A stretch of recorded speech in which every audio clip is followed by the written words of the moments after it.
আসসালামু আলাইকুম রহমতুল্লাহ, কেমন আছেন সবাই? আশা করি ভালো আছে। আমি আজকে রংপুর আসছি আমার পালসার N160-র বল্লেসার নিতে। তো আমি দেখাচ্ছি আপনাদেরকে, দেখতে থাকুন।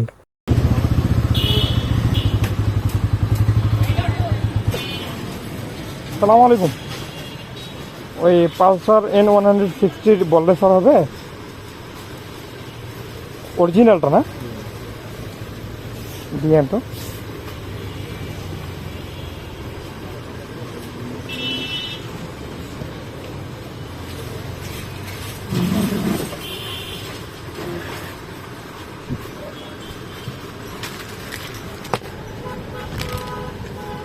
এটা না, এটা হবে তো?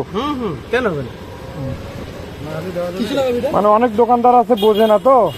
অনেক দোকানদারের হিসাব আলাদা আর তাজটের হিসাব আলাদা। হ্যাঁ, রংপুরের মধ্যে তো তাজই। এটা কত? 650 টাকা বলছিলেন সেই দিন। শেষ পর্যন্ত নিয়ে নিলাম 650 টাকা দিয়ে। ভালো থাকবেন, সুস্থ থাকবেন। আসসালামু আলাইকুম রহমতুল্লাহ।